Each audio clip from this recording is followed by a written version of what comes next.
That was funny.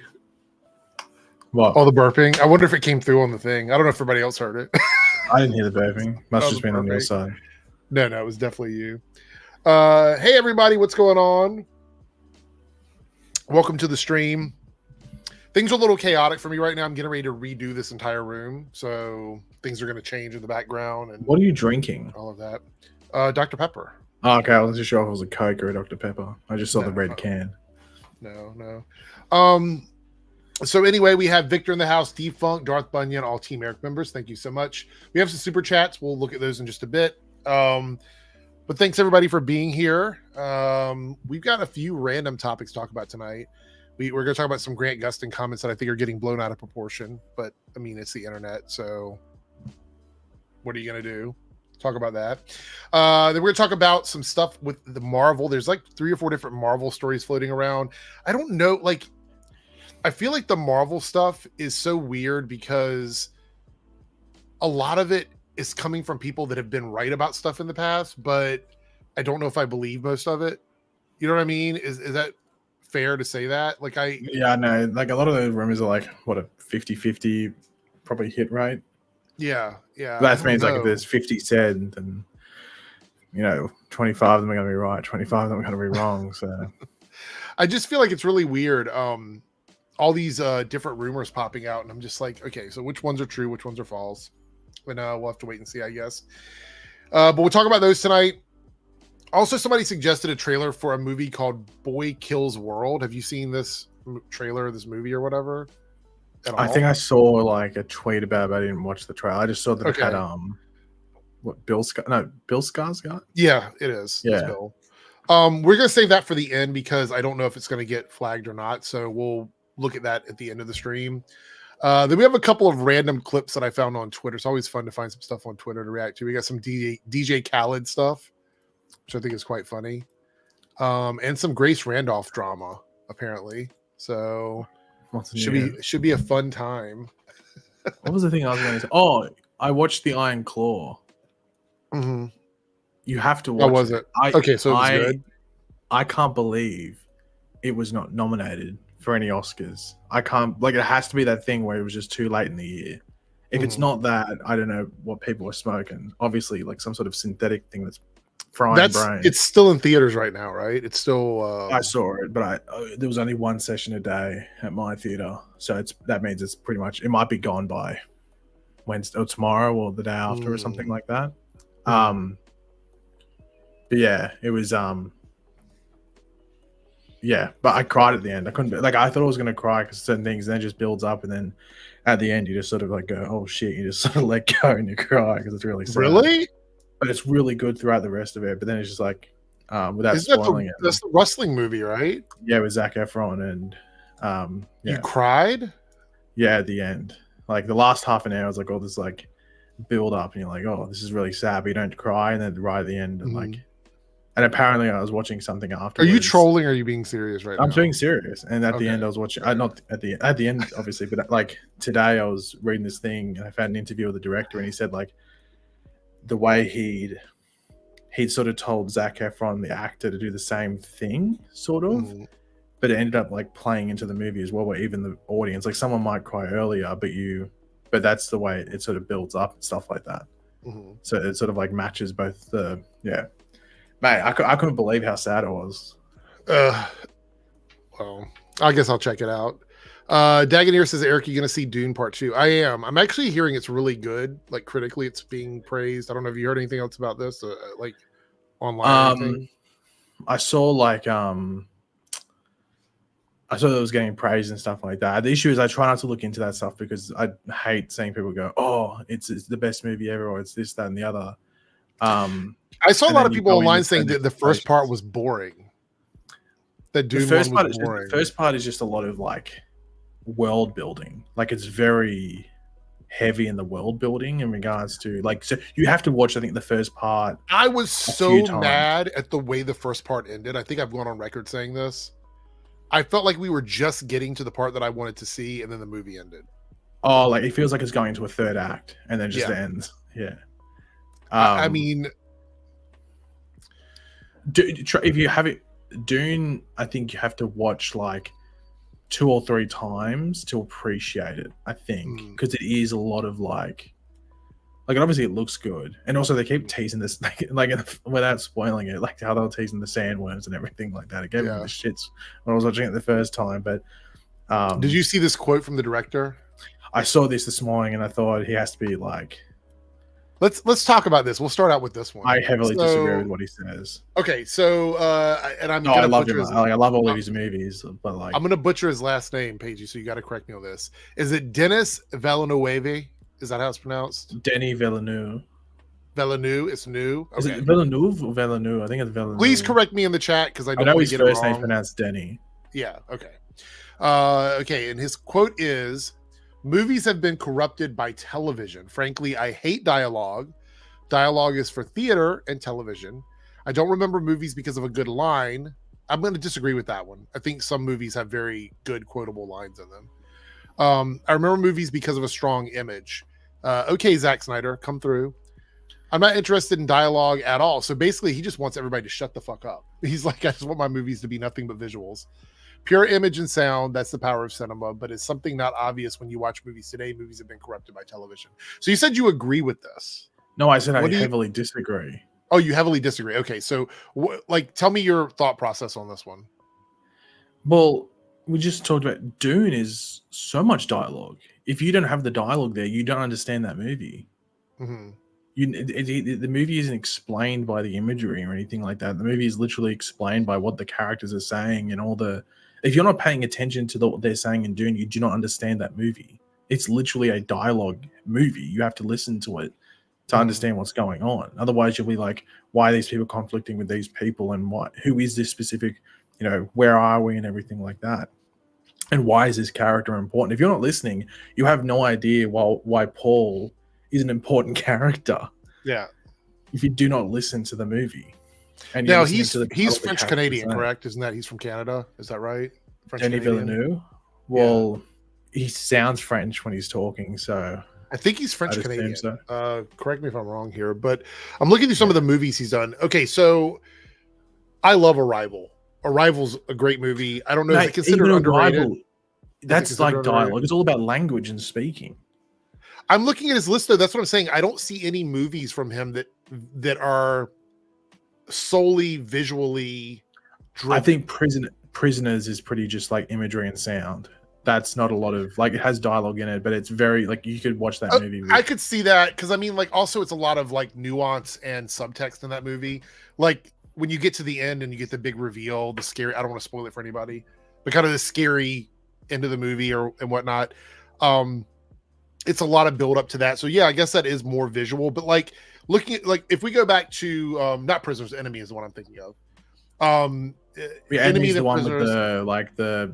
I don't want to spoil it though. What is it? Yes. No, the character. It's like the director. No, is he a direct? No, he's like the doppelganger. I haven't watched that movie in ages, but the doppelganger with the actor or director or something.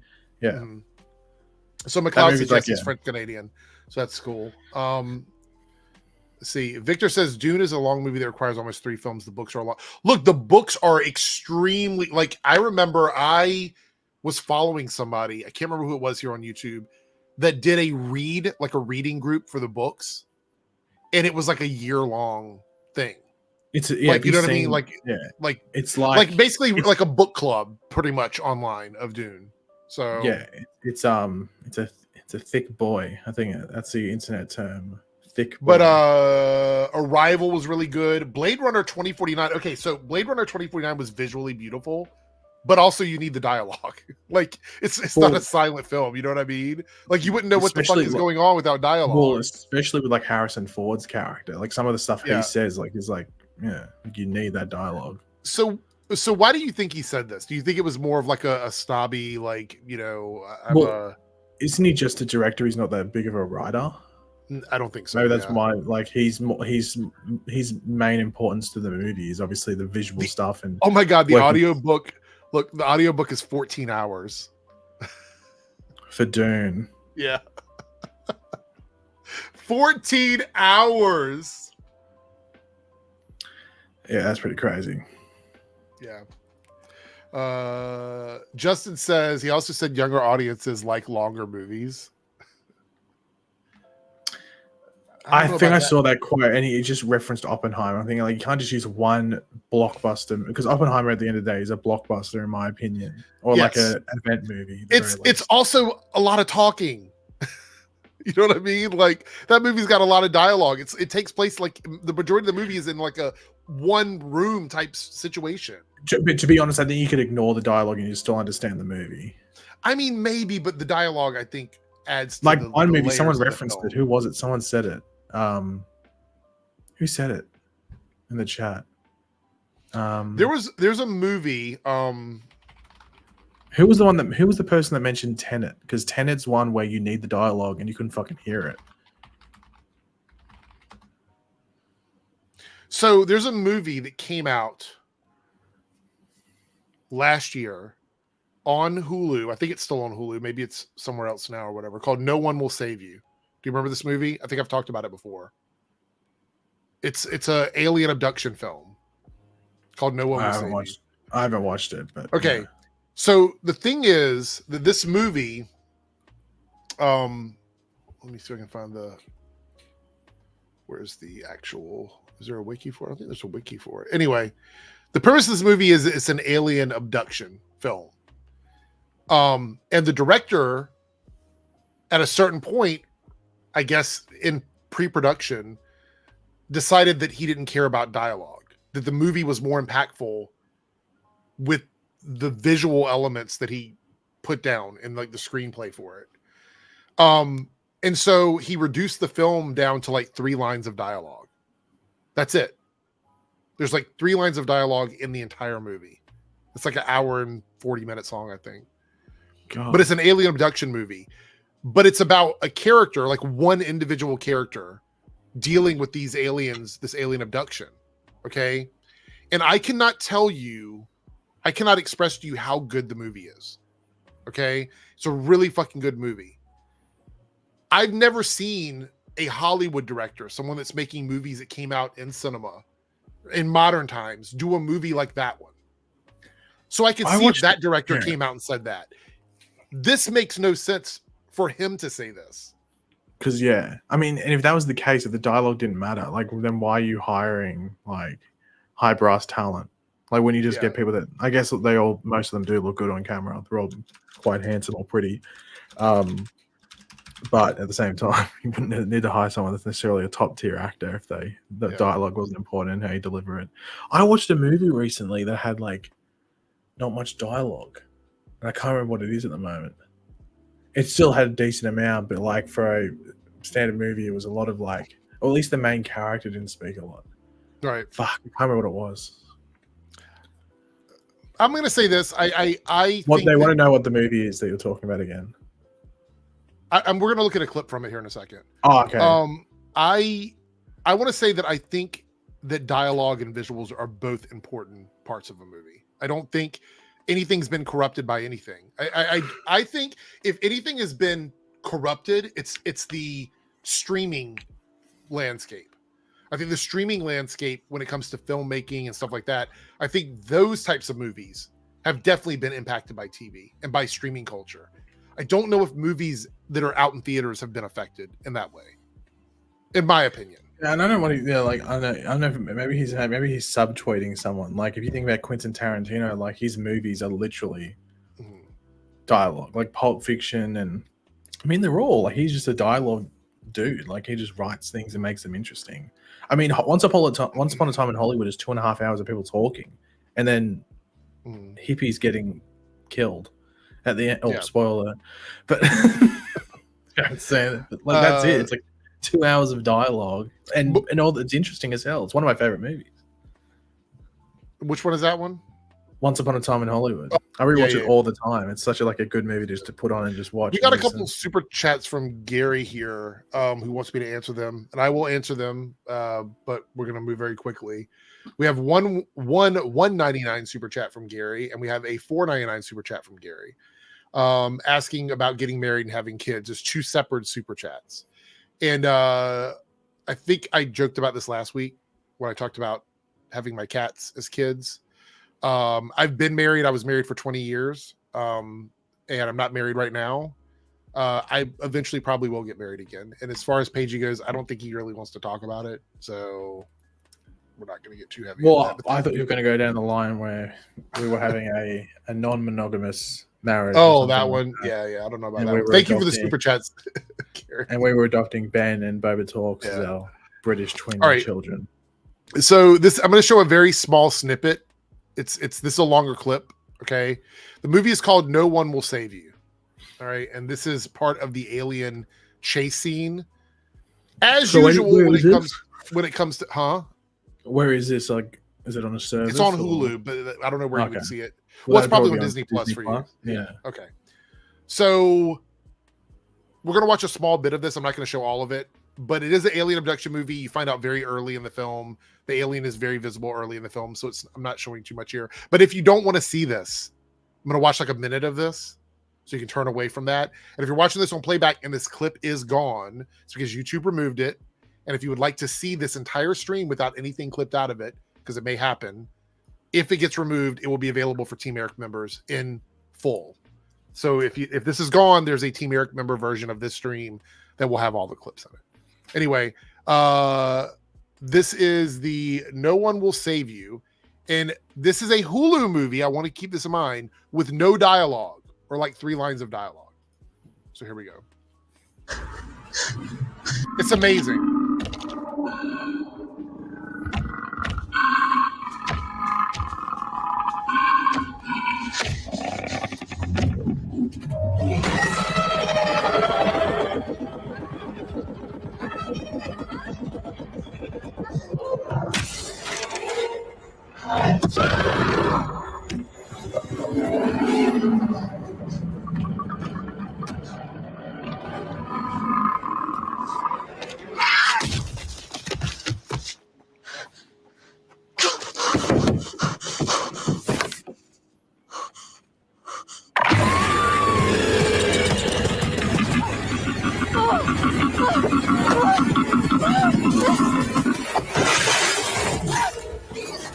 That's a good place to stop it. Anyway, that is the movie. Like, if you like this kind of shit, honestly, it's like this for the entire film. So it's just like, almost 2 hours of her trying to escape this alien abduction. However, it's not just this. There's a very good story behind it. And at the end, it's got a very good, satisfying, like, conclusion to everything she's going through. It's a really good movie. I can't say enough good things about it, but that's a movie with no dialogue.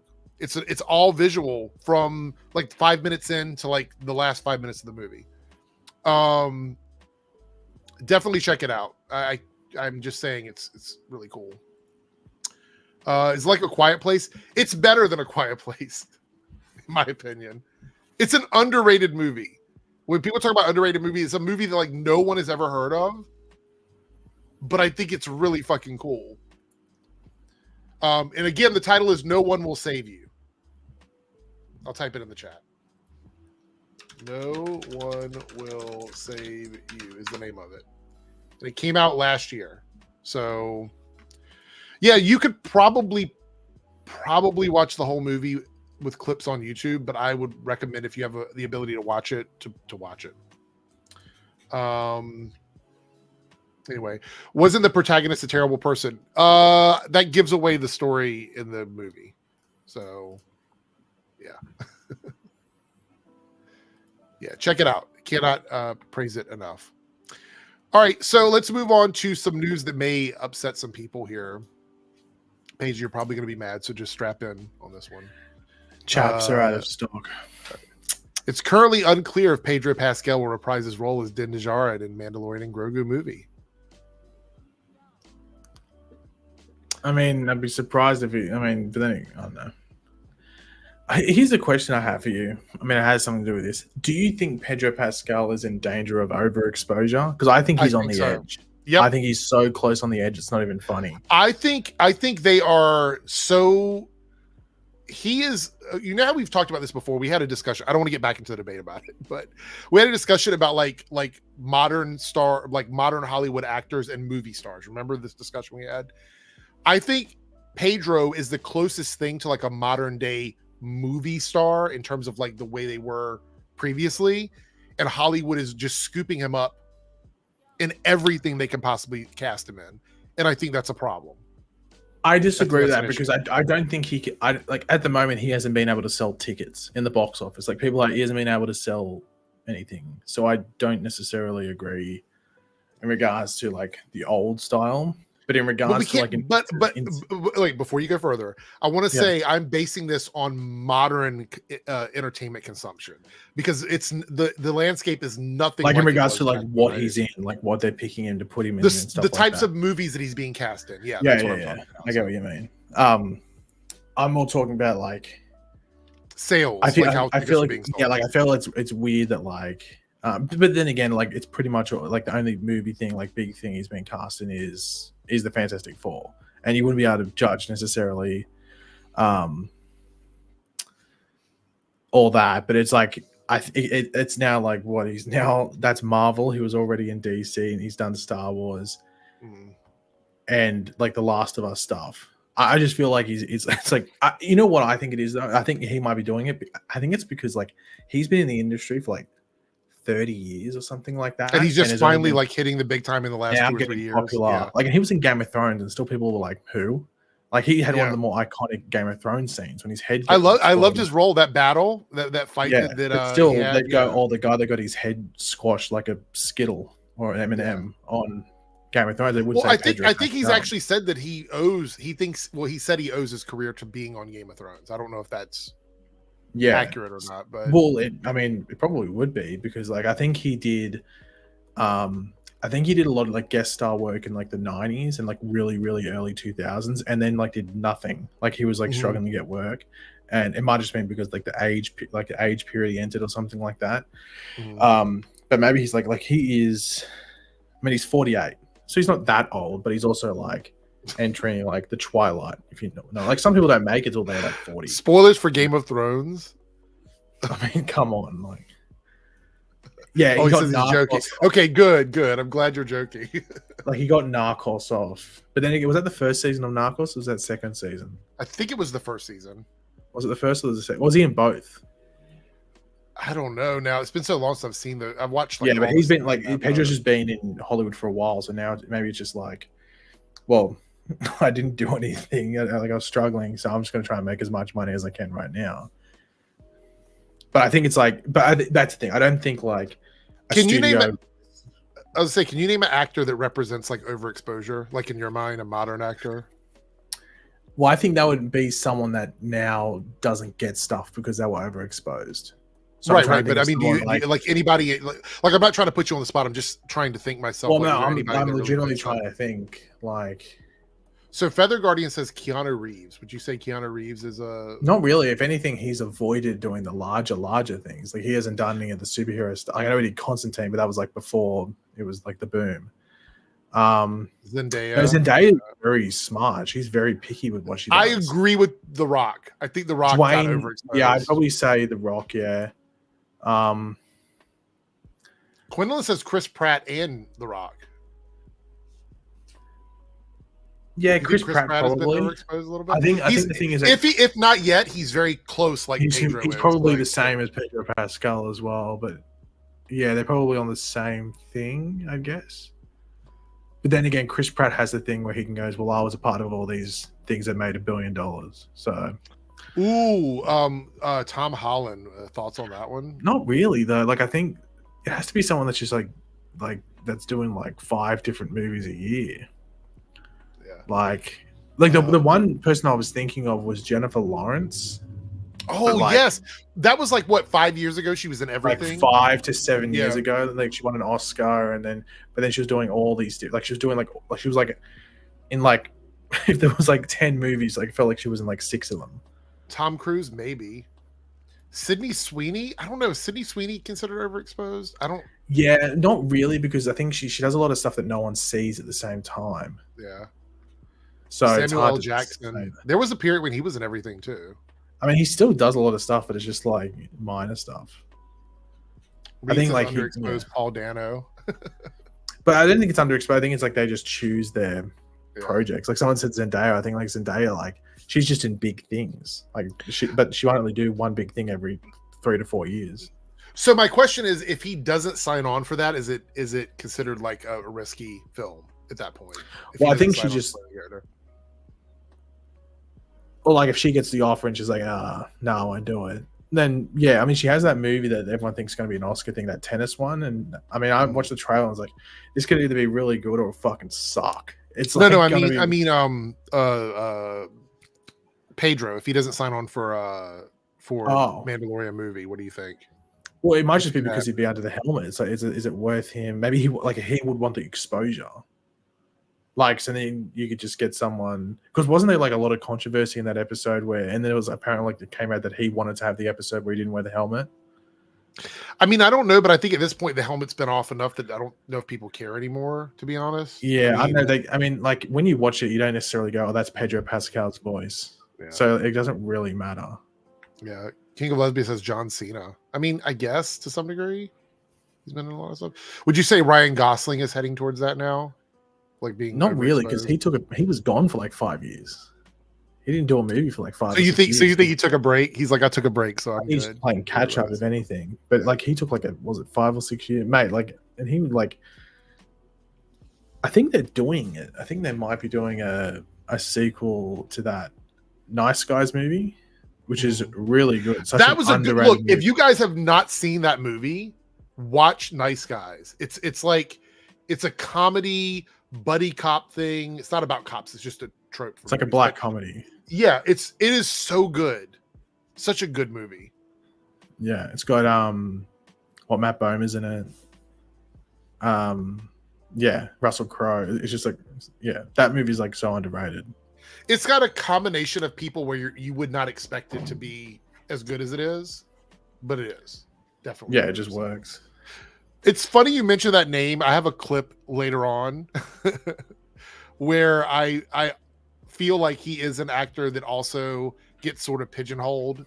Anytime it's like we need like a black guy to be an action star, this is their like go-to. No, you need a black British guy to be. Yeah, pretty much. We'll talk about that. We do have a super chat here from Darth Bunyan, £2 super chat. Can you say 3 truly good things about Madam Web? Not really. So we talked about the Chris Stuckman stuff. You told me. Yeah. You told me your 3 favorite things. What did I tell you? When Toxic by Britney Spears played. The big Pepsi sign. And then when the movie ended and you could leave. Yeah.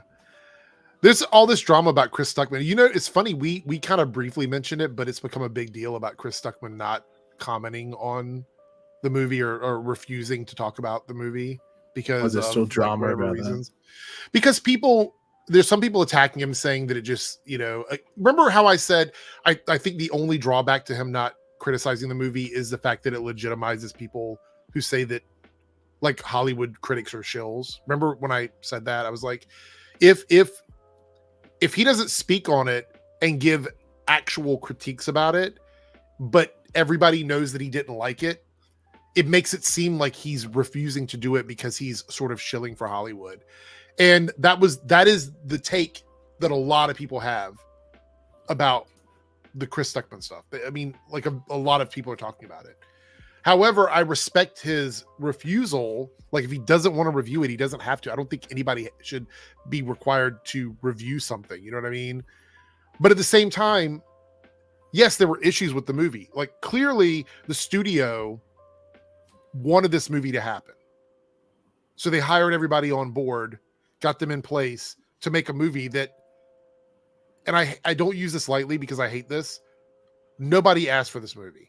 And I don't mean like there's not one lone Madam Web fan. Like, I don't know any Spider fans that were clamoring for a Madam Web movie. Like, you could argue Morbius, maybe. You could even argue Kraven the Hunter or any of the other, like, Spider-Man villains or side characters and whatnot. Even any of the Spider women in this movie probably would have been a better choice than using Madam Web as the main character.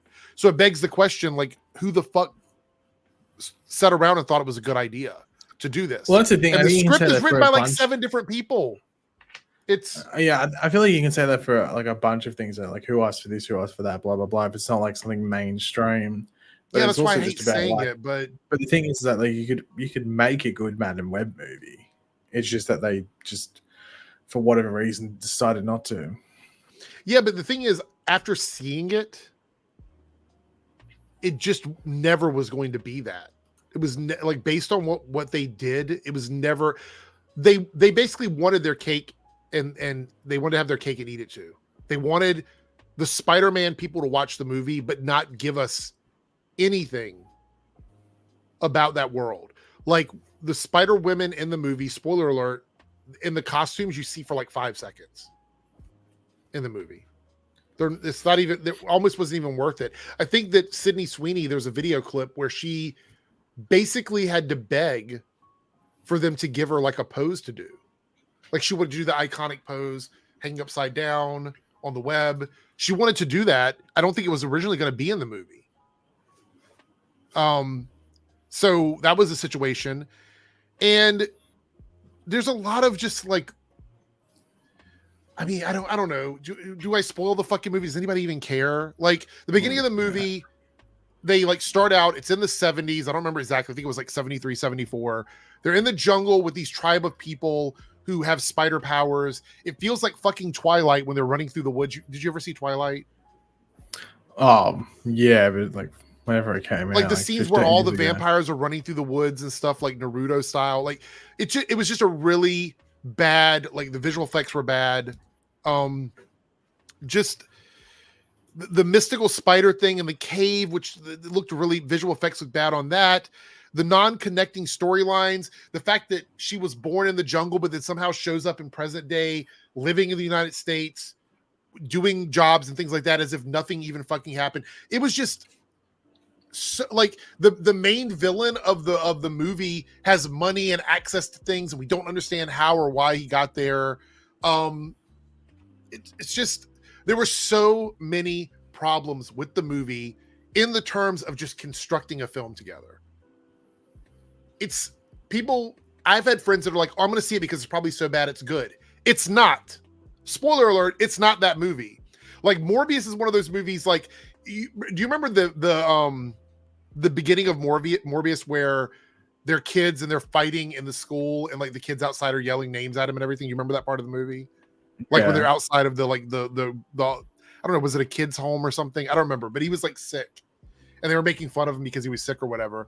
There's ridiculous stuff in that where it's like funny because it just is. You know what I mean? It's not intended to be, but it is.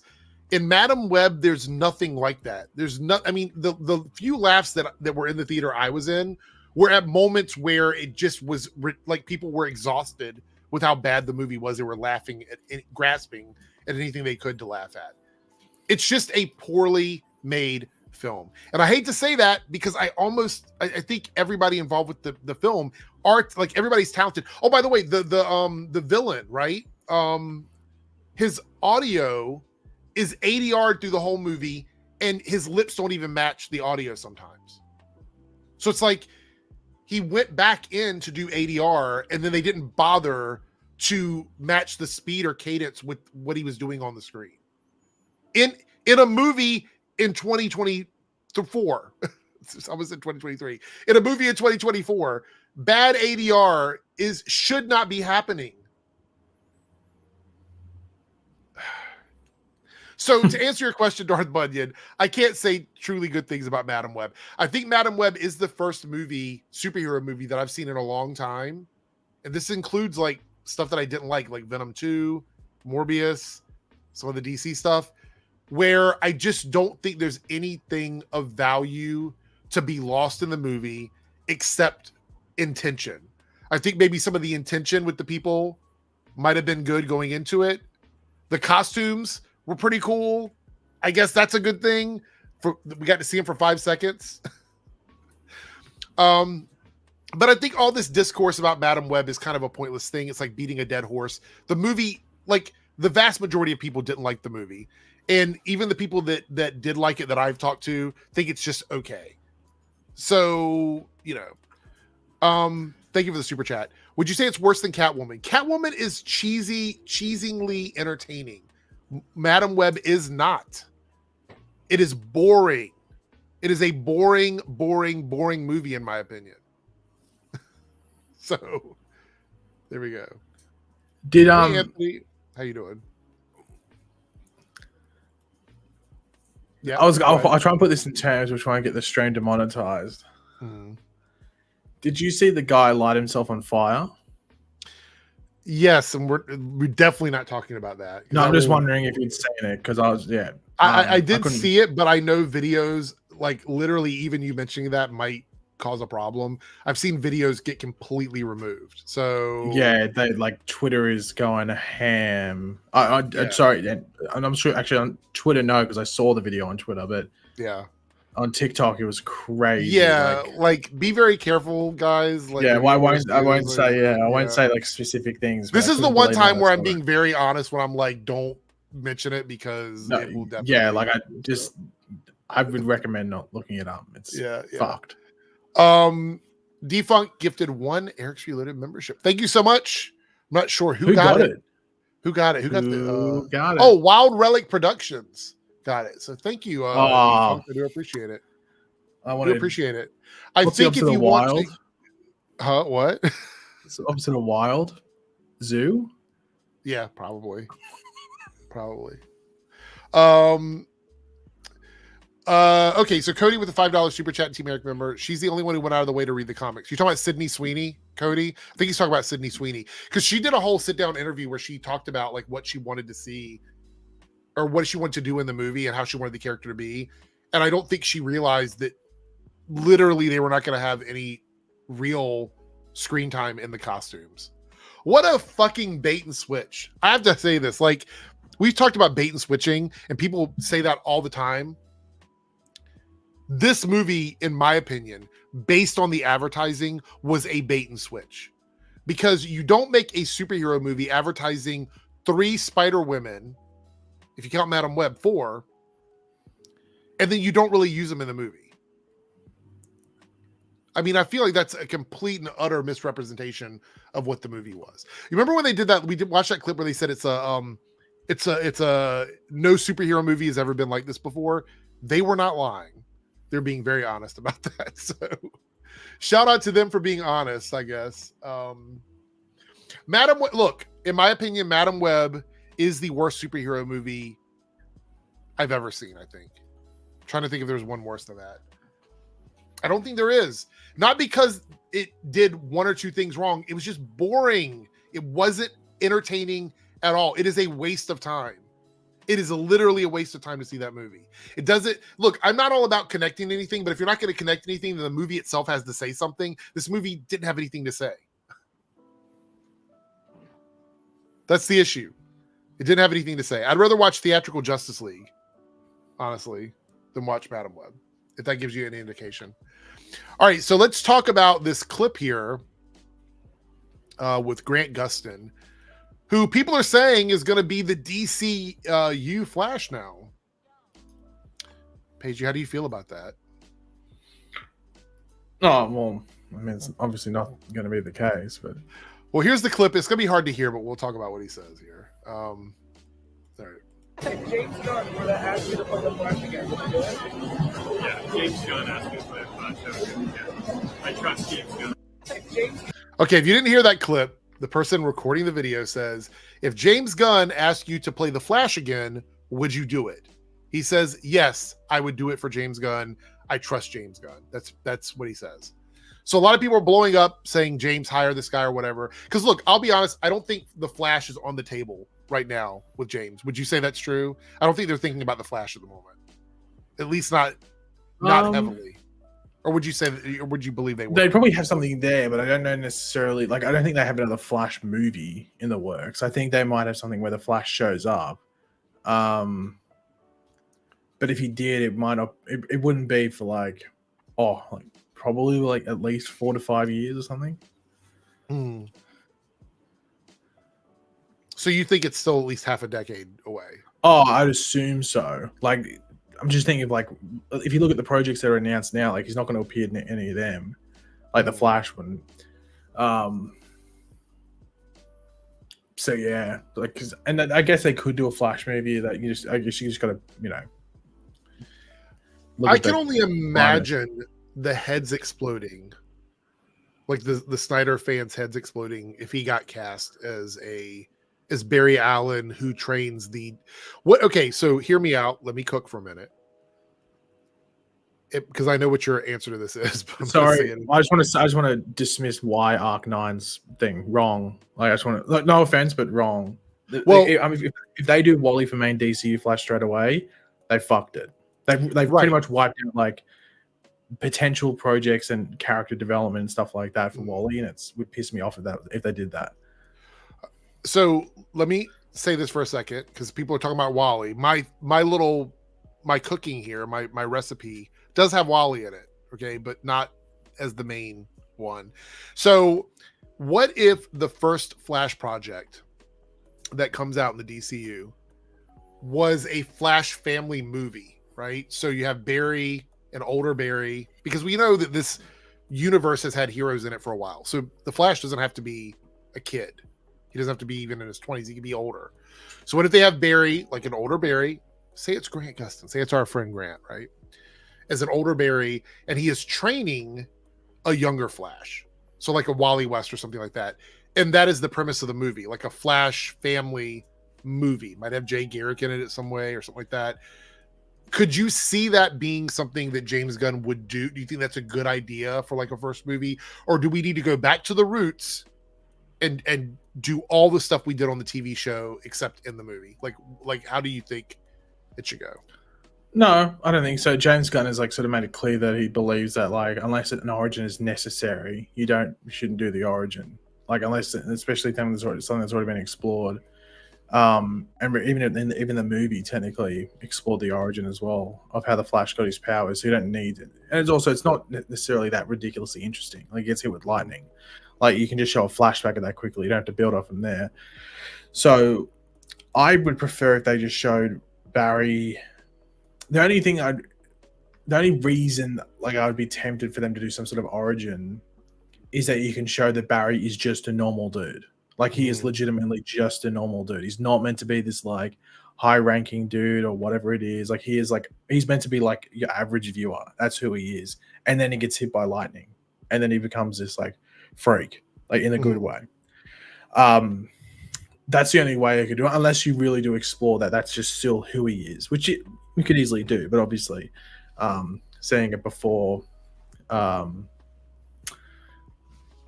The incident would be cool as well, but I would prefer if you just made Barry where he's like 30. Like that's because Barry's that age in the comics. He's not meant to be young. Everyone thinks Barry's meant to be like this 21-year-old kid, like as if he's Spider-Man or something. He's not. Barry's like late 20s when he gets hit by lightning, and that's what age he should be. Like we should be looking at like someone that's like 30 to 35 playing the character. Like Grant would probably be around the age, if only enough, in like 4 to 5 years to probably play that. But you'd obviously go someone else. And then that allows you, if you do Barry at that age, he can actually be a proper mentor and idol and just like guardian figure, if you want to put it, for Wally when he's like 14, 13, 15 years old or whatever, when he's Kid Flash. And the reason I say it'd be almost like stupid, like borderline, like, did someone remove your brain if you put Wally there as the Flash? You completely take away Teen Titans and that Titans thing, which James Gunn has said that he wants to do Teen Titans. Like he sees that as a very profitable venture, like franchise sort of thing, like franchise within a franchise. And you have to have Kid Flash there. And it could be like, very like bare bones, but he's just quick. He doesn't know any of the other powers. He's still learning, but he knows how to run. But he doesn't know how to time travel or phase through things, anything like that. So you start with Barry, he's that mentor, and you might not even get a Flash movie with Barry. He is just the Flash in this universe, and he's just in other things. And then you can build up Wally through that. And then there is some maybe event film where Barry dies or whatever, and Wally takes over. You don't have to do Crisis. You can do something else where Barry has to sacrifice himself, and then Wally becomes the Flash. That's just this big thing. So you don't even need Crisis at all, because I feel like that's been. No, I feel like it's been done so much. I think we need to stay away from that for a while. But I'm sure like you could probably do it, but like 15, 20 years from now, if they even get that far. But that to me just seems like such the simple thing to do and the logical thing to do. I think skipping Barry and doing all that and just jumping to Wally as the Flash is not needed. Like if we're a singular movie, not connected to anything, then yeah, okay, whatever, do what you want. But in a connected universe, stupid. Like it'd almost be like, why are you just skipping all this stuff? Yeah. Like it's not like it's like you're skipping Superman's origin because everyone's seen it. You know, everyone knows how Superman got to Earth and everything like that.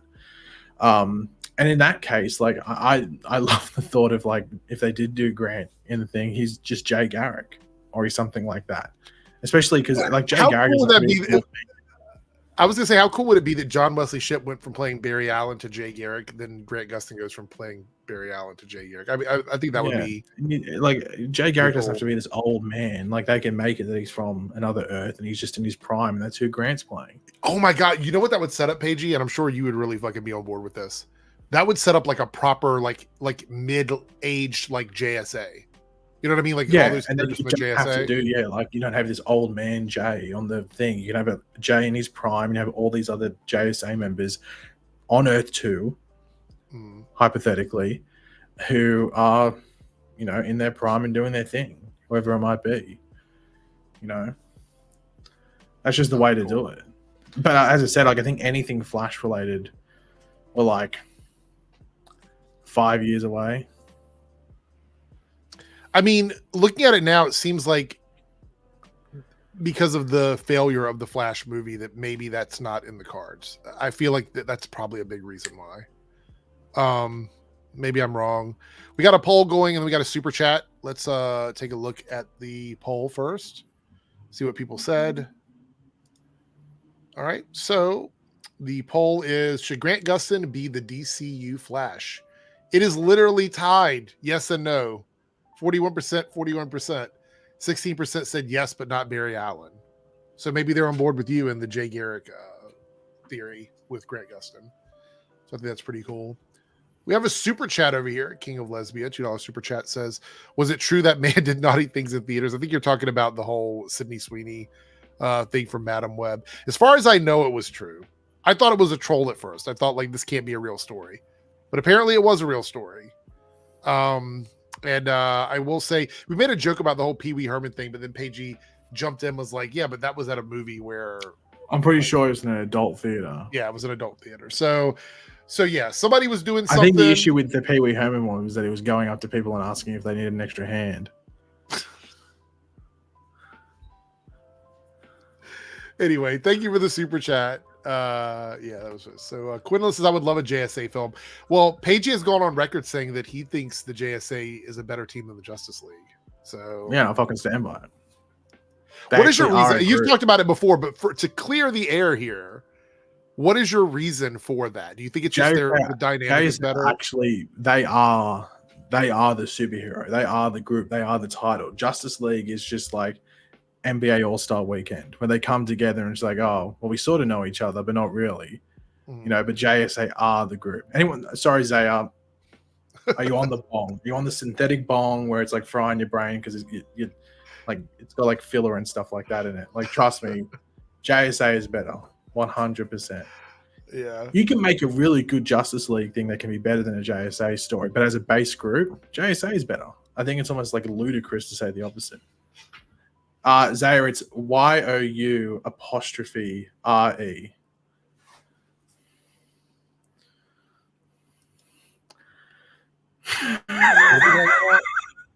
No, just he spelled you're wrong. Oh. All right. Okay, so we got some Marvel stuff. Feather Guardian dropping in with the first thing we were talking about is the thing is going to be fully CGI. So I'm really disappointed in this because I was really expecting him to have like rocks glued to his skin. Oh, were you?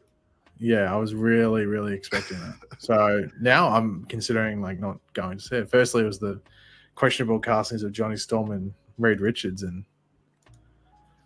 now it's this. I am actually very curious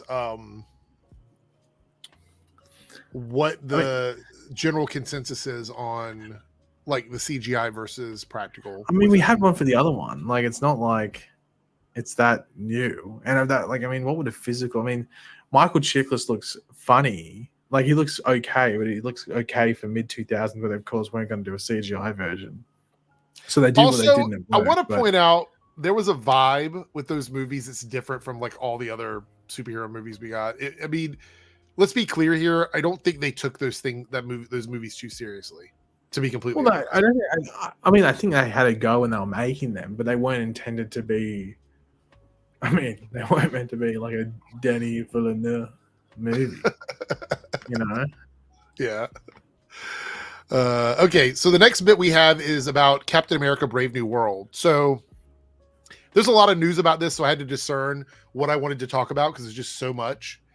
But apparently, the Serpent Society has been completely removed from the movie, and they're redoing the third act in its entirety. And this comes from Daniel RPK. What are your thoughts on this? Like a complete reshoot of the third act and removing Serpent Society? I didn't even know Serpent. Okay, so what's Serpent Society? Can you give me a DJ Eric's related breakdown? I'm going to pull it up on here because I want people to also read along with it. It's actually a very old school. They've been around Marvel for a long time, but it's a very old school like group of people with really weird, cheesy names. Let me see. I'm trying to find a good because I want to show a picture of them. Oh, this is a good one right here. Right here. This is a good one. Perfect. Wait, hold on. All right. So here is. Can I blow this up a bit? Do they have anything to do with snakes? Or they're just like yes. Yes. Okay. 100%. All right. So here we go.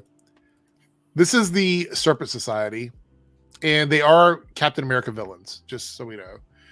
So all of them sort of look like they all have some sort of snake name. So we have Diamondback, Death Adder, Anaconda, Copperhead, Puff Adder, Princess Python, Constrictor, Viper, Boomslang, Cottonmouth, Coach Whip, Bushmaster, ASP, Black Mamba, Rattler, King Cobra, Rock Python, Fer de Lance, which by the way, very deadly snake, Black Racer, and Slither. So this is the majority of the characters we have here. And I don't think they were going to look like this in the movie. I think they might have taken some of the colors and some of the scales and stuff like that, but I don't think this was going to be the overall look of them. But we knew that this was supposed to be like the main big battle at the end of the movie was going to be between them and the Serpent Society. So it seems to me like they've done more than just rework the movie. It's almost like they've redone the entire film. So here's the question. Are you ready for the question? Yeah, good. Are you sure? Mm-hmm. See, I don't think you're ready for the question because you don't seem.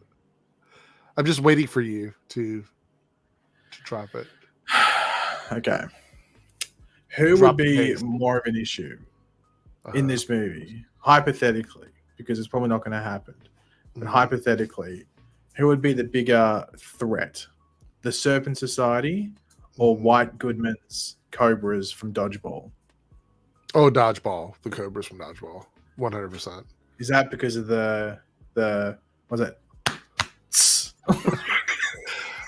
Look, over the years. Or what if they came in and they did that? What if they had like a play on that? I mean, maybe. I don't know. Would people watch that and think it's... what if they just... Like, it's Thor Love and Thunder all over again. Well, maybe that's why they're redoing the third act. It's just a game of dodgeball. And look, it's the Serpent Society. I think that this movie... So here's my general take on this. We talked about overinflated budgets before, right? We talked about this with some of the movies last week. I'm not going to lie. Can we just have a look at the Rattler? What is going on down there? Whoa. Let's see. Is it over here somewhere? Oh, right there. To the left of Black Mamba. Right here. This is... Sorry, no, not there. Go to the original photo. Don't click on this. You talking about where the tail is located? Yeah, why is that tail in a very sus location? Because I don't think they could find another way to make it work, so they went with the dirtiest way possible. I don't know, like even like King Cobra is looking a bit sus. Actually, like half of these people are looking sus. Well, that's because they're silly villains. That's the thing. That's the point I was getting to. Is like is Copperhead just a big snake? Why? Oh, because he's hiding back there behind the thing. Copperhead hiding and peeking his head out hiding, from behind. He's hiding. Okay, it's a play on the Copperhead snake. This is just a bad team. They're just full stop. I don't like Wait, the majority of these Bushmaster not villains. have legs? Did he never have legs? Who? Bushmaster. Is he Bushmaster? just I mean, it's a comic book world. Maybe he walked around like that. What is it? The Razor Fist guy that didn't have any hands. No, but I Look, think they're he just cool had- looking villains. I just don't see how these characters work in a like espionage spy Captain America movie. Like I don't see how you're going to take this and make it look like this in that movie. And look, I'm a Marvel shill for the most part. So I will always be like, well, maybe they can fix it. Maybe they can make it better. I think this was a mess. That's what I think. I think this just did not work. And when they started changing things after the reshoots, they were like, it doesn't fit in with the vibe we're going with the movie. I don't know. I think, well, see, Anthony, here's the deal. I actually think that these movies, these costumes in the movie probably would have just been color coded. Right? So I think, like, say, for example, they took, I don't know, Diamondback. They would take Diamondback's colors and put them on like a regular jacket and a pair of jeans. That's what I think would happen, because these costumes are way too wild for a Captain America movie. Like, especially one that I think they said was going to be more of like a thriller espionage movie. So I think they probably just decided this wasn't going to work. But we also don't know if it's true. Maybe it is. Maybe the end of it, all these characters show up in full like costumes. Bushmaster's like slithering around with the tail. You got, the Rattler with his rattling. Copperhead is hiding out somewhere. I mean, maybe that's what they do. Maybe it's full on, Serpent Society. I don't know. Paige, are you a huge fan of Serpent Society now? You ready to see them in live action? Not really. And now now they're on the movie, I'm like, oh, okay, well, right. Probably for good reason based on that. We have Michael DeFonte here with the $2 super chat. Thank you for taking an open stance against the Chuds. Well, Paige and I were actually talking about this off stream. I don't have an issue with people who have a problem with something. Like, if you don't like a movie or a TV show and you can actually talk about like legitimate things that you don't like in it, I'm ready to hear. Like, tell me, just lay it all out there, even if it's like the Rattler and it's really all out there. Maybe that's the way it is. I don't know. I don't have an issue with that. But when you just harp on like superficial bullshit and that's all you keep saying and repeating over and over and over again, it's like, what are you adding to the conversation? And at that point, it's nothing. Because at the end of the day, I think a lot of us are fans of this stuff. We want to love all these things that are coming out. And when it's not good, it's a fucking bummer. Like, I didn't want to hate Madam Web, but I just didn't think it was going to be great. I went to see it and I kept an open mind and it just didn't live up to it. But I'm not going to make a million videos like stomping on it because it's not doing well at the box office. I think that's fucking stupid too. Anyway, thank you for the super chat. We have King of Lesbia here with a $5 super chat. It says, do you think Marvel will start doing more animation after X-Men? I feel Marvel's really lagging behind DC when it comes to animated mature series. There was I don't know if it was a report or a rumor out there that they were going to start doing more animated and cutting back on live action. I don't know if it's true or not. You like hang a hat on this question, and after we watch a few episodes of X-Men 97, then we'll know if that's what Marvel should be doing. Because right now, the only real reference we have is the what if stuff. And I don't think that's really representative of what their animated shows would look like, if that makes any sense. Do you have any thoughts on this? Before I go back to that last question, for April Fools, could we get you in a MAGA hat and an American flag t-shirt and just make like a parody of like a Nerdrotic, whatever their other names are called, video? No, that's too on the nose. Have a checklist. 50 times you have to say woke, 30 times soy boy. You ready? So here's my impression of these guys, right? Hollywood's on fire. Everyone's panicking as Marvel, Disney, and DC Comics can't seem to make a hit anymore. As you see, everything is trending down. And Star Wars is dead. It's been dead for 1,000,000 years. And now they're just finally figuring out as Hollywood tries to regroup. They're panicking. Everyone is losing their minds. Actors are speaking out. Woke Hollywood is just about to explode. MCU, MCU, MCU. That's their videos. That's every video they make. That really does sound like the DC TV show. So you really did get really? it quite spot on. Yeah.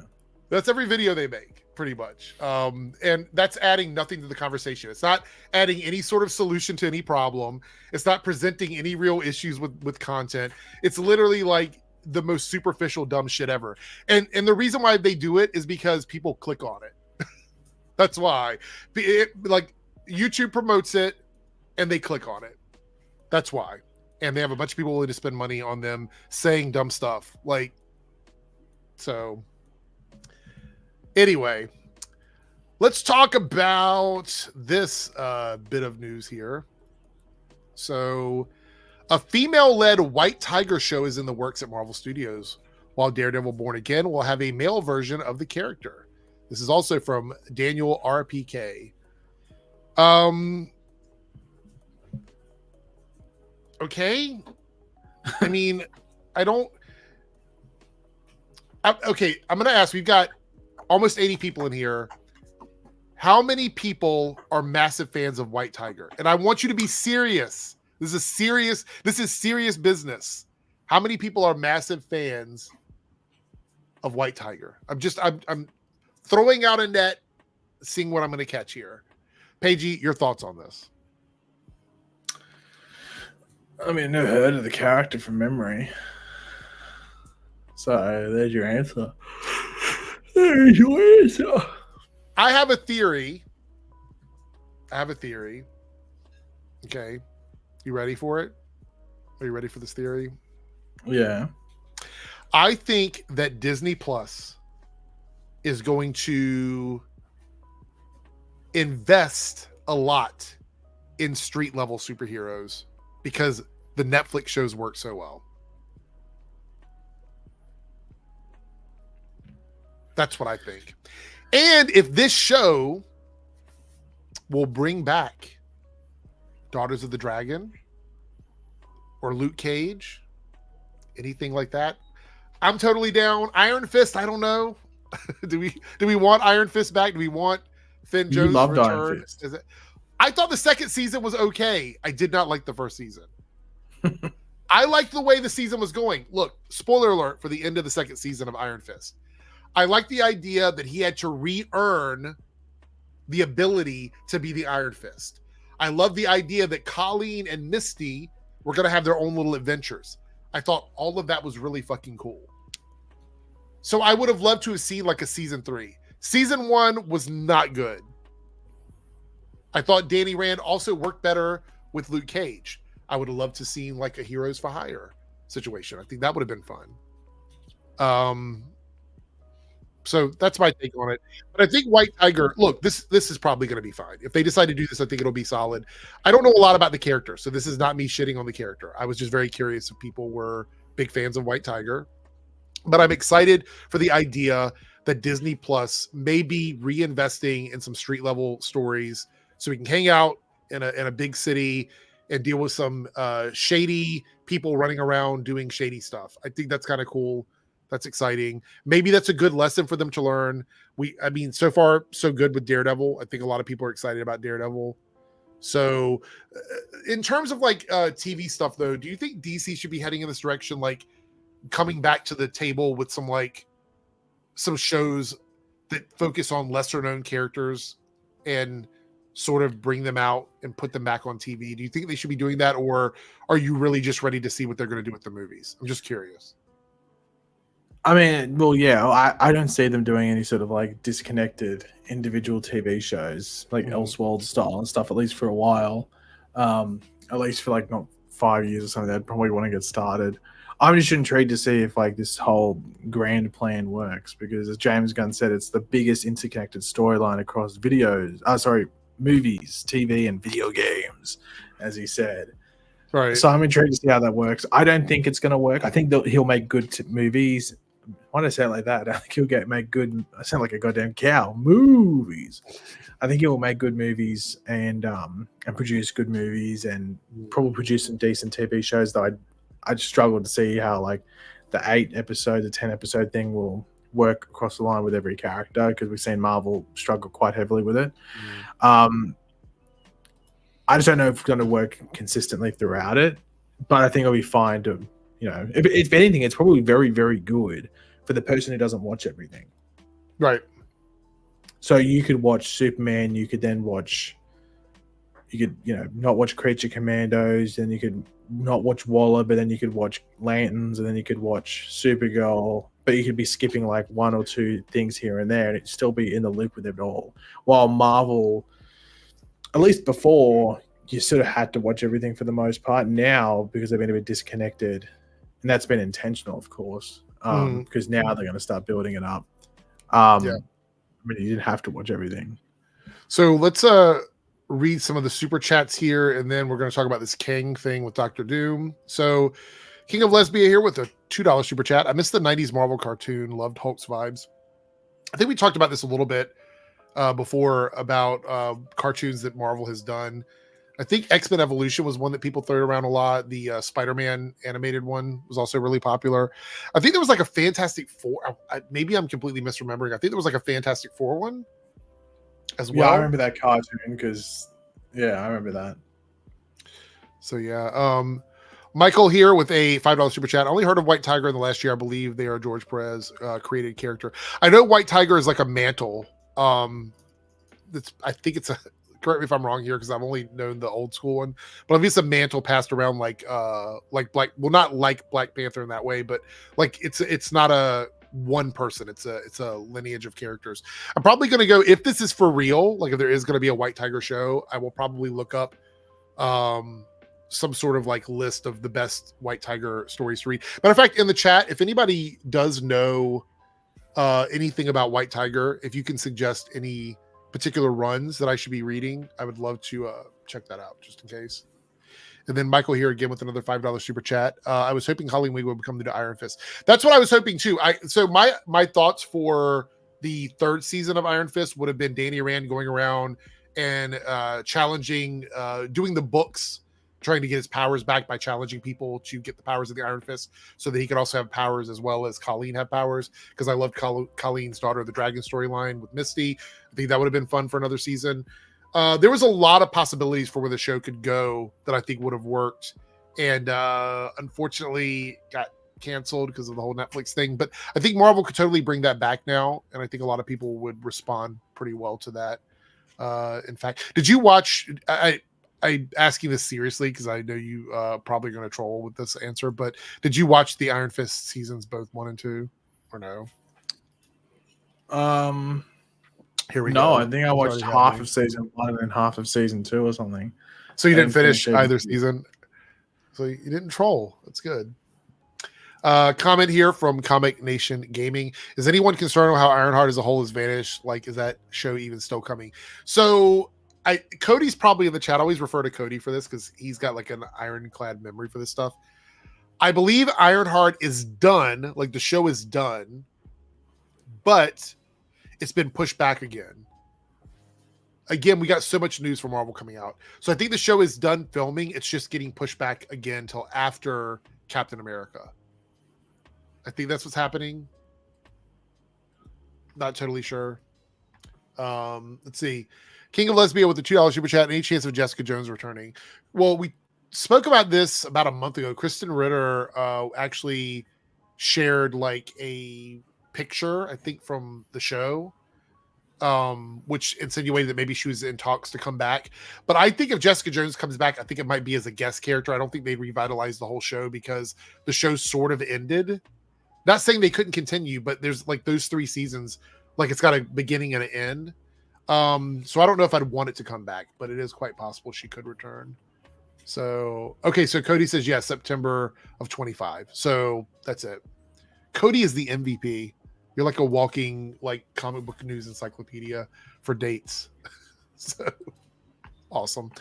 Okay, so the theory, another Daniel RPK rumor floating around is that Marvel is not going to be using Doctor Doom, and that they are still committed on Kang. So the recasting rumors may be true with Domingo Coleman that we talked about. Do you think that's a good thing or a bad thing? Do you think the sticking to Kang and finishing that and then maybe pivoting to Galactus, something like that, might be better? Or do you think they should go ahead and switch it up now? I mean, the thing is that the movie's not coming out for what, 2 years or something. I think by then, like, no one's gonna care about asking about Jonathan Majors. So just recast. I mean, if they were filming this year and it's coming out next year or something, then yeah, okay, then you might rethink and stuff like that. But there's enough wiggle room and space there where I don't think people are gonna be asking and stuff like that. Yeah, I feel the same way. I don't necessarily think people care enough at this point. I think a new Kang is fine. Actually, you know what? Let's do a poll on that because I am curious what people think. Let's see. Start a poll. Would you be okay with a Kang recast? Because I'm very curious. So let me know, guys, if you would be okay with it. Because I can say right now, unequivocally, for me, yes, I would be okay with a Kang recast. I think most people want to see the story finished, to be quite honest. Man, it's that Jonathan Major stuff. Remember we had somebody come in here attacking us because we were talking about it? So that was very fun times. Talking about what? We had that like one or two people in here getting mad because we were talking about the Jonathan Majors update, and they were like, well, you don't know what you're talking about. And I'm like, I'm literally reading from the press release. Like, this is from an article that was there in the courtroom. But somehow I don't know what I'm talking about because I'm reading from an article. That was really funny. Fun times. So this is a fun little clip here. Yeah. Saw this today. So apparently, DJ Khaled didn't want to step on the sand because it would ruin his shoes. And this clip made me laugh. This is why we're showing it. It really has nothing to do with anything.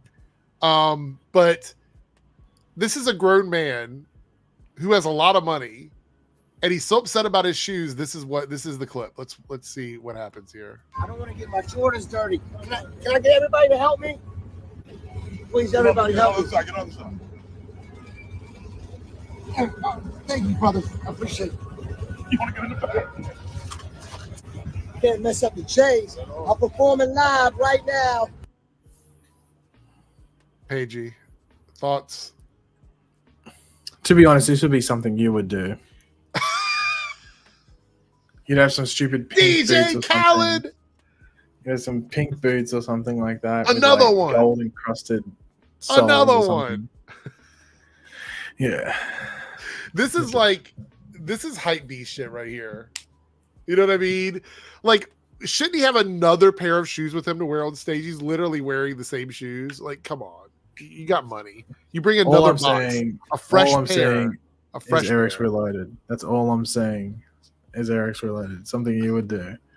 1000%. I don't think so. I'm wearing like my little my white Crocs right now. So with socks or no socks? So no socks today. No socks today. Have you ever heard of athlete's foot? I have. I got that once. Yeah. So did you really? Yeah. When I used to do swimming and stuff like that, like in the pool, like in the showers afterwards, you'd stand there and just obviously someone's walked in with like a fucked up foot, and I got it. So Eric, if this was you, who would you trust to carry you? Definitely not Pagey. 1000% not Pagey. That would I'd 100% like go, here we go, and then just move it out of the way and you go. Yeah. And then the pink gold encrusted boots would be. I can tell you right now, if Pagey and I were in one of those like trust meetings and they're like, oh, just fall backwards. So the person can, I know you guys have seen this, right? Paige, you know what I'm talking about. Like where you're like, fall backwards and then the person behind you trusts that they'll catch you. You know what I'm saying? Like, I would not trust Paigey to do that. If they said fall backwards, Paigey will catch you, I'd be like, yeah, right. Fuck you. Paigey would literally let me hit the floor. I have trust issues already. You know what I'm saying? 100%. It's not happening. Oh, that'd be hilarious. See, exactly. I know you would. I know what I'm talking about. That'd be the funniest thing. I'll make sure to record it as well. Don't doubt me on that one.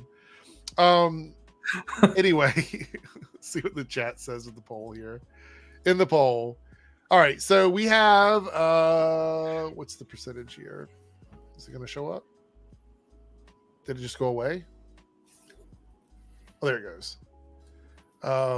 82% said they're okay with a recast. 70% said no. So 17% of people just want to move on. They want to pivot. They want to go on to another character. If you're one of those 17%, tell me what character you'd like for them to pivot to. I think it's going to be between like two people. It's going to be between Galactus and Doctor Doom. I think those are the two characters we're going to see. But, you know, it is what it is. Like, which character would you like to see other than Kang with the Kang recast? So it's funny. We had a comment here about the Idris Elba stuff about Grace Randolph. So this has resurfaced recently, and this is Grace Randolph talking about Mr. Terrific. And this is based on a picture that was shared just the other day on set. Let's watch this clip and just take all this in here. All right. Githegi as Mr. Terrific. This is a wink at fans, giving Githegi another shot after he was treated so poorly in X-Men First Class. And I'm sure he's a fine actor. But this is how Mr. Terrific looked in a recent comic. So maybe you might understand why I didn't think this was good casting. And by the way, this comic... Because apparently people can't work out. Apparently people can't work out. Apparently because he was thin in one movie, there's no way he can look like this person in the comics. It's just impossible. So thoughts on that, Paigey? We're going to listen to the rest of this, but I think this idea that people look at someone's like the way they looked previously and go, oh, that person can't possibly look like this person. I mean, I think the Kamal and Nanjiani thing has put that all to rest. Like they just get put on gear. We'll just say gear. We won't get to specific drugs, but they're all on it. Like, and Eddie Githegi would have gone on as well. They get the personal trainers, they get the gear, and they put on the muscle and they get ripped within a few months. Like, I don't know why people doubt it. Like, he already had like the build. Like, he was already sort of like had probably a build there that he could build on too pretty easily. Yeah. And I mean, so James Gunn obviously would have known that the character's an Olympian, so he had to have some sort of athletic, you know. Right, exactly. But let's listen to her shriek a little bit more. Here we go. Comic was written. It was Strange Adventures, and Mr. Terrific was a big supporting character in it. And this is written by Tom King, who was part of James Gunn's new group of writers. So he might have even suggested Mr. Terrific, but I don't know why he wasn't like, here's how he was drawn in my recent comic, and all the fans loved it. I think he should look like this. Now, I get that Gunn might want to play up that Mr. Terrific's mind is his biggest power. He's supposed to be on the level of Batman. But what I see is the loss of a proper beefcake superhero, a diverse one who can compete with all the others that are established for popularity. Now, I'm going to give you one guess on the name she drops on who should play this character. Well, I'm guessing because you mentioned him before. That's why I said one guess, right? Kevin Hart. Yeah. So this, we are far beyond the point of like just naming him as every attractive black guy from like books and like, look, he is a very handsome and attractive man, and he's a great actor. But it gets to a point where we talked about overexposure earlier, where someone is in a lot of shit and he doesn't need to be in every single thing. It's just, okay, let's finish what she's saying here. To me, this should have been Idris Elba. Speaking of Idris Elba, I don't even care that he already worked with Gunn in DC, by the way. I don't care. He's so perfect for the role, and it would finally give him the opportunity that we've wanted for him. I would just love to see it. But if they want to go younger, although I think Githegi is closer to Idris Elba's age. But what about Damson Idris that everybody's been talking about? Point is, Mr. Terrific should be played by a leading man type, not a character actor type. And Mr. Terrific could turn out great in this movie, but he still don't have the ability to rise to compete with other mainstream superheroes, and that's a shame. That's a real lost opportunity. Man, I just swear, every time she says something, it's like this weird, like almost backhanded compliment. You know what I'm saying? Like, it feels like everything is a concession for her. It's so condescending because maybe the character isn't intended to be a lead character in the movie. Say that. And even just overall, maybe like there's not going to be. Well, I mean, by the way they're setting up, there's going to be a Terrifics, but you don't know how they're going to approach that, and everything like that. So to By make the way, assumptions. spoiler alert: this is what he looks like now.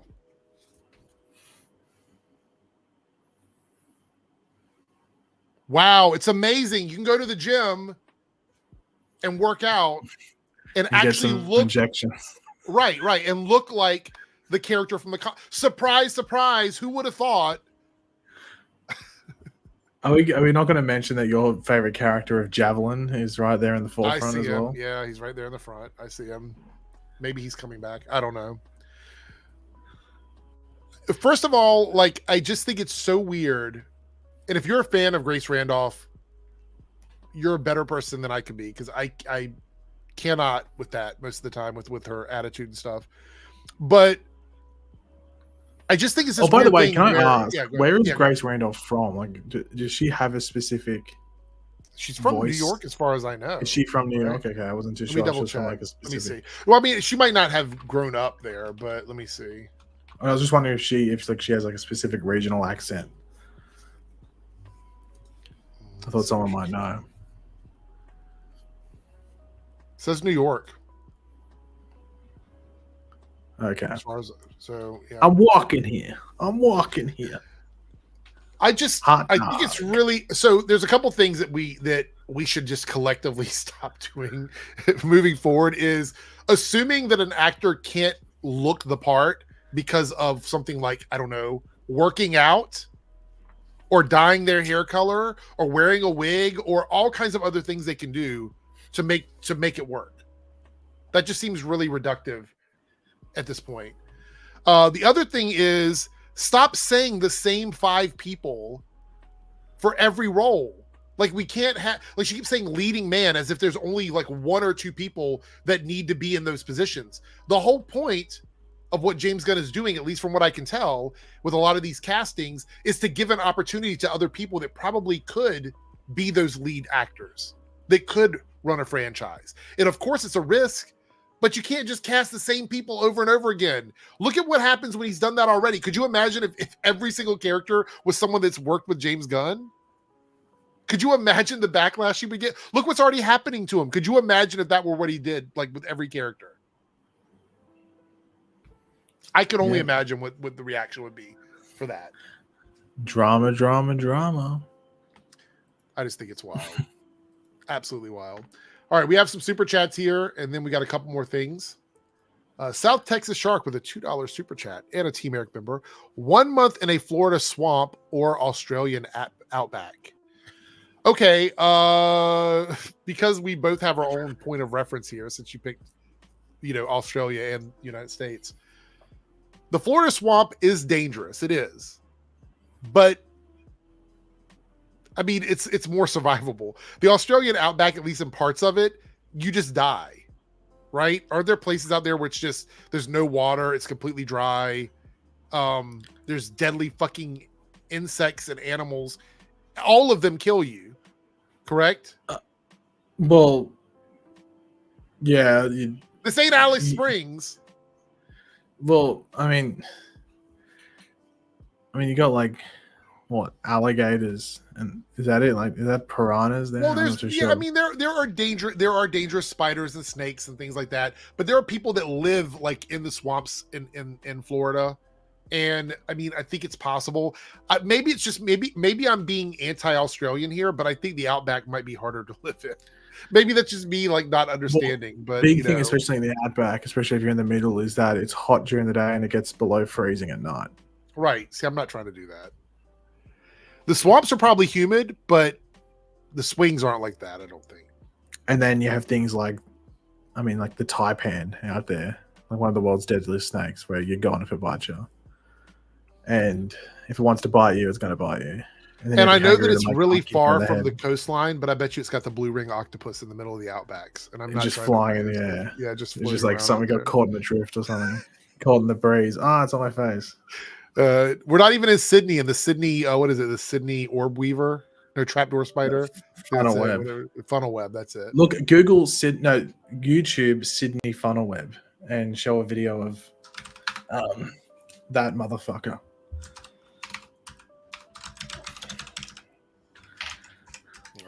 Let's see.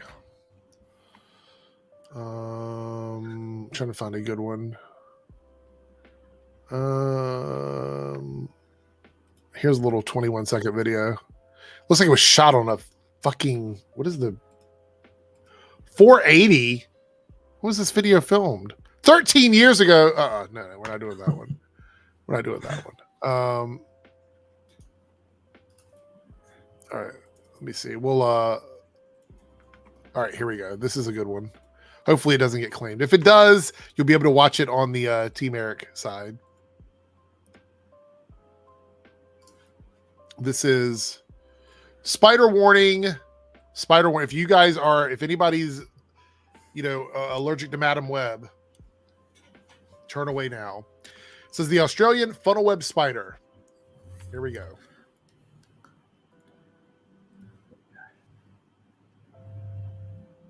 Oh, geez. Oh, God. This network of tunnels. I'm not arachnophobic, but that looks really bad. Build it later on. Look at it. Often I'll stay with the protection. Look, immediately. Yeah. Immediately. Yes. So I've heard that the thing about these spiders is they're super aggressive. Is that true? Like they will like females. The females. Yeah. I think they're bigger. The females. Nope. I don't even know if I want to keep watching this. This looks really keep watching. Look at that. Then you walk out the door and that's like goodbye cricket, whatever it happens to be. And it's a primitive pickaxe style biting situation where they just basically strike down. Well, the reason why it's primitive, I think what I know of divergent evolution is animals don't change if they don't have to. So these spiders have been successful for as long as they have because there's no reason for them to change. Yeah. Like they don't have any natural, the natural predators aren't doing enough to them. Especially where they would operate through Sydney and stuff like that. Oh my God. Like I don't know if birds would be able to get to them and stuff like that. No. Nope, we're turning that off. We're moving away from that one. That is not right. So my answer is a Florida swamp. That's my actually answer. You know what movie I rewatched yesterday? I just put it on. I just wanted something in the background to watch. I was watching Jaws. Just casually, just watching. That's I think that's listed as one of the few movies. It might be like the best movie where even if it's your first time watching it, you could watch it without sound and completely understand what is happening from beginning to end. So Denny is right with Jaws. Like that's a movie where you can totally get it. Like you can literally, that bit even without sound. Well, it might even just be without the dialogue because I think you need the dun. So default. And also, actually, this is a question before we get to default. The one question I actually had for you because I was watching it, and I ended up watching Jaws 2 as well after it. Jaws 2. Have you seen it? Yeah, I've seen all of them. Do you think it's still a solid movie? No. Do you think it's a bad movie? I don't know if it's bad because Jaws 3D is bad. That's a bad movie. Popped up to watch again. There's on the streaming service. There's Jaws 3 and Jaws. That's not bad. First of all, I know you're talking about Jaws 2, but Jaws 3D, the worst thing about that movie is that without 3D glasses, like you're watching it now, it's goofy. It's really bad. It's really bad because there's a lot of scenes where they intended for like these long, like visual scenes where they intended you to have like 3D glasses. They just don't hold up. The 80s, like mid 80s or whatever it is. Yeah. I think in terms of Jaws, like 2 does give you like I think I've seen 2 more than I've seen 1 because it came on like TV a lot. Probably cost less to put on TV. Yeah. But else, Jaws 2 is a serviceable sequel to the first movie, right? I think it's okay. There's a lot of weird aged things with casting and stuff, especially going from 2 to 3. But I think for me, Jaws as a movie literally just needs to be standalone. It never needed a sequel. It never needed a sequel. No. Yeah. I still think Jaws 2 as a movie is fine. It's like a 6.5, 7, maybe, if you want to be generous or whatever it is. But it's got some of the worst acting. Some of the like teen actors in the movie are really bad. Like they're really bad. Like some of the screaming and stuff. And the first Jaws is like one of my favorite movies. It's so good. So, Paigey, can you explain to me what Defunct is talking about here? Because I'm not familiar with Australian huntsman spiders. Is that common? Oh, like, yeah, they lay their eggs and stuff like that. You get like the egg sac sort of things. Yeah, but they just descend on top of you. They drop. Like you'll just see a little spider hanging in front of you, and like they're just on a little web. They just descend. It happens. Not happens all. I don't want to say it happens all the time because it's long. No. I've never had like an entire birthing cycle, but I've had like the ones where you just see like a little spider, like a little tiny, like you wouldn't notice it unless it's right in front of you, and it sometimes happens in your car as well. I've told you the story with the fucking. I know. Yeah, we don't need to talk about that again. That was and the huntsman spider goes down my windshield on the outside, and I noticed it because I was looking at my passenger seat to grab something, and there's a silhouette, massive, because it's like distorted itself, of this huntsman spider. I think there's a massive spider on my passenger side. I almost crashed the car, and then I realized, holy shit, it's a silhouette. I see the thing, and you know what it got? It got the fucking windshield wipers. Adios, amigo. But there's also been. Have I told you the one where one caught up my leg when I was driving? Yes, I've heard that one too. I don't want to. And I just had to be like, okay, I realized what it was, and I had to remain calm. But in my head, Feather Guardian, you're not lying. I wasn't normally arachnophobic, but all this fucking Australian spider talk has me double thinking that stance. All right. Actually, I need to ask Dave a question. Do you play with skinks?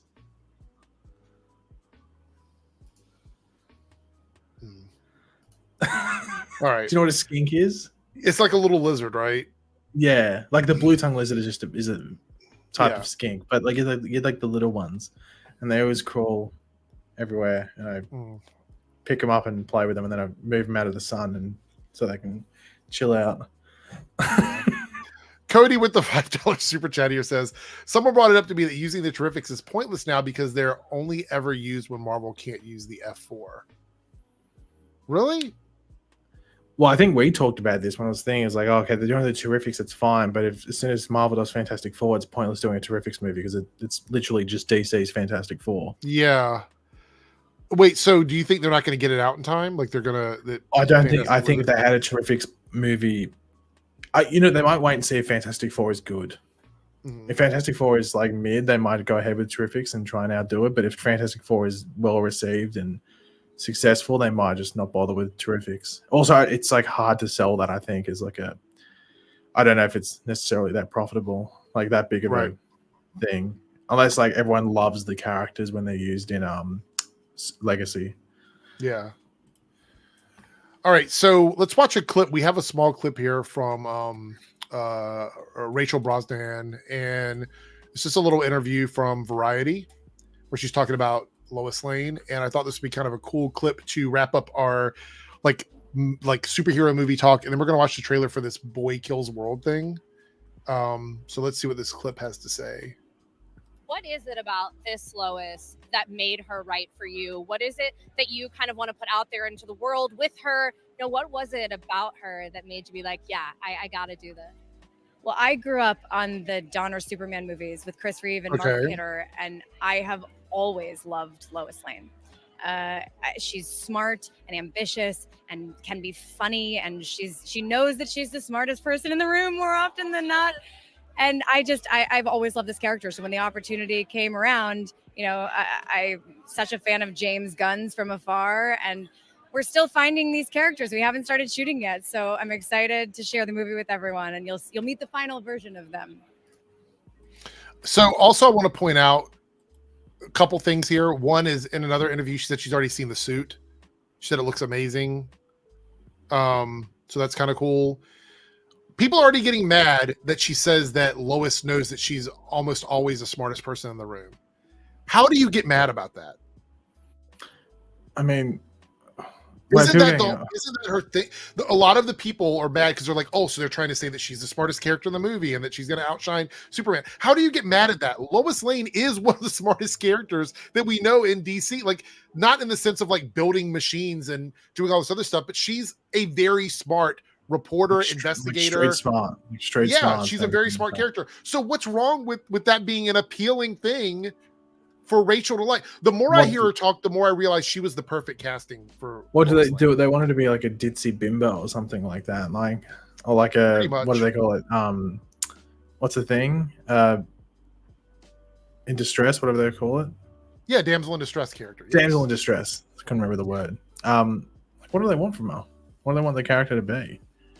They want her to be a very quiet, like, I guess a trophy on Clark's arm, I guess, is what they want. Here's the big thing, though. I think you need to play that video I just sent you on Twitter, and we need to see, would you eat this?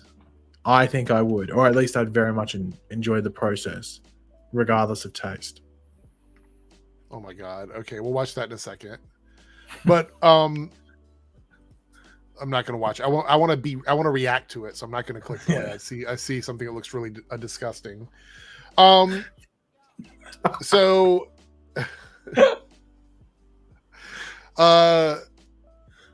when we talked about the casting for this, I don't remember or not, but was Rachel one of your top choices for Lois Lane?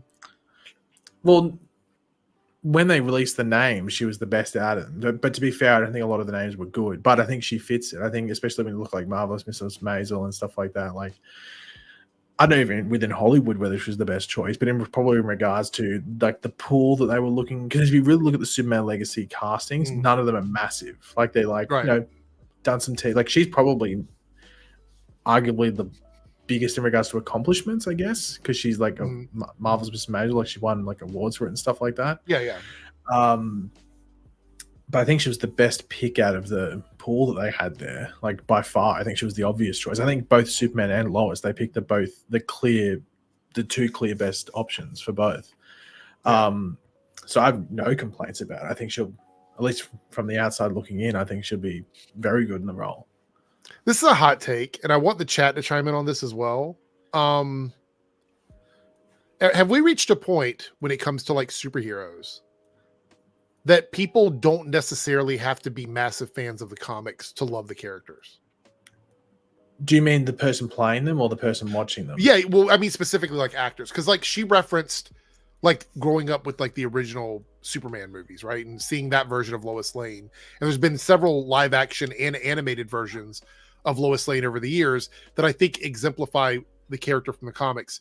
Does someone have to be a massive fan of the comics to get these characters, or do you think there's enough versions of them floating around there? And I'm not talking about like, we talked about White Tiger earlier. Obviously, not a lot of live action or animated iterations of that character. But we talk about a character like Lois Lane. We've seen Lois Lane in so many things. I truly believe that someone can be a fan of Lois Lane without ever having to pick up a comic book, right? Is that fair to say?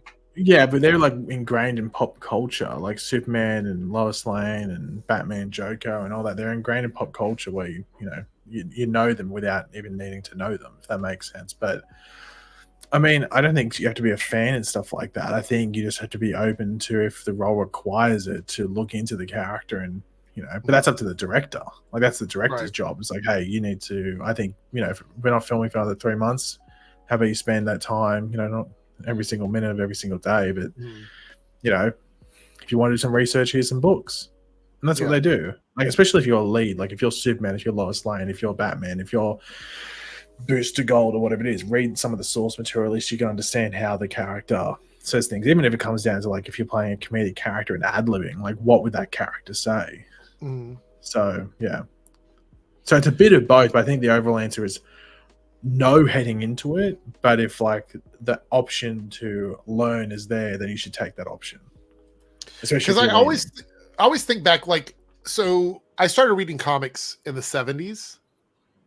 So I've been reading it for a really long time. Was that the But I don't- 1870s? Yeah, the 1870s.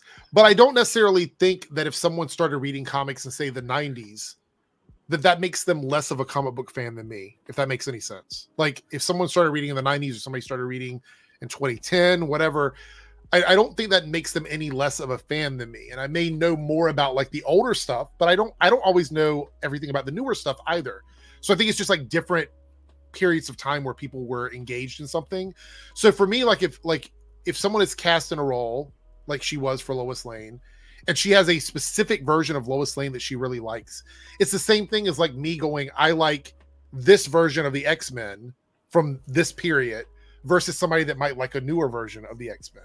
It doesn't mean that either one of us know the true versions of the characters. It's just we're playing the versions that we know. And sometimes they're even asked to play like different versions of characters that we're already familiar with.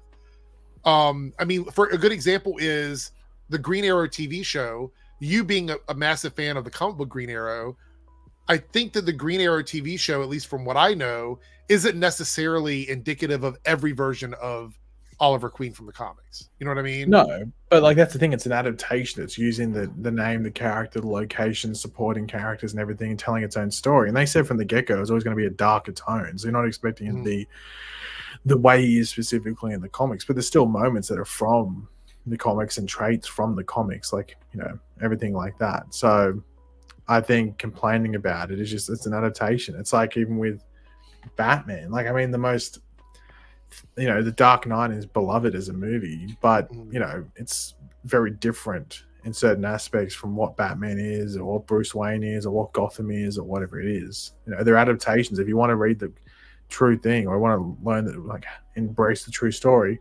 read the goddamn comic.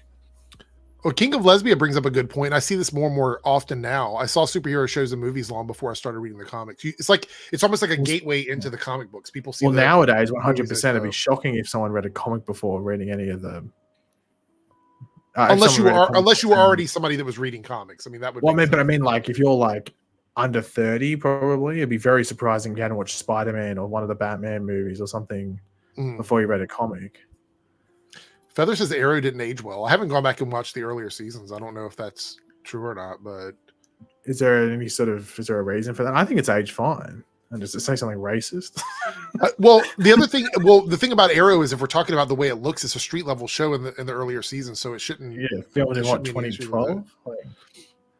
So Jason, this is funny. Like Rock, who was always a huge fan of Black Adam, I bet he never heard of it until someone pitched it to him. So. Well, the fact that he didn't understand who Black Adam was at the core, like, is a pretty big red flag. All right, so we're gonna watch this. React to this video that Paigey sent. How long is this video?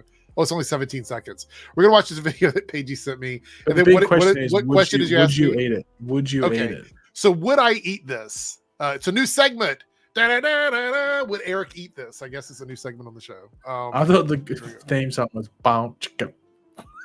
Maybe historical vids. Okay, this doesn't look historical to me. This looks modern, at least. So I don't know. I think the concept is historical. What they're going for. It's like a. So before we watch this, what am I looking at here? It's a mountain of mashed potato. It's chicken a volcano. Tenders.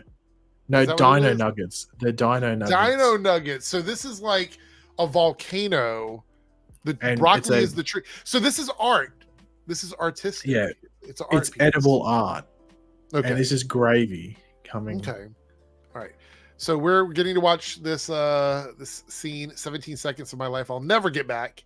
Here we go. Welcome to Jurassic Park.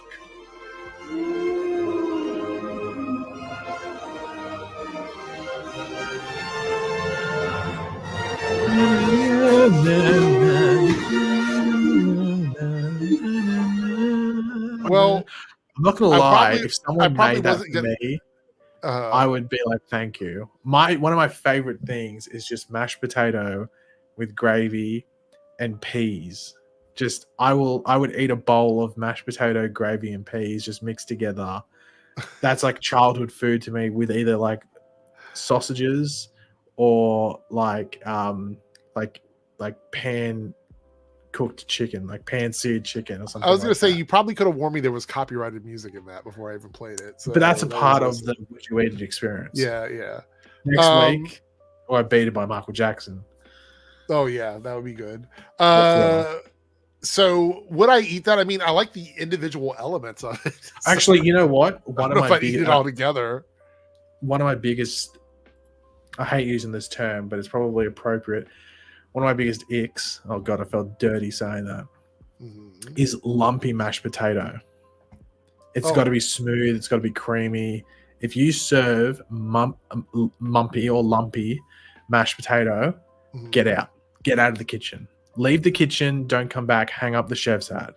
You are not coming in a kitchen and serving lumpy mashed potato. So me too, South Texas Shark. I love mac and cheese.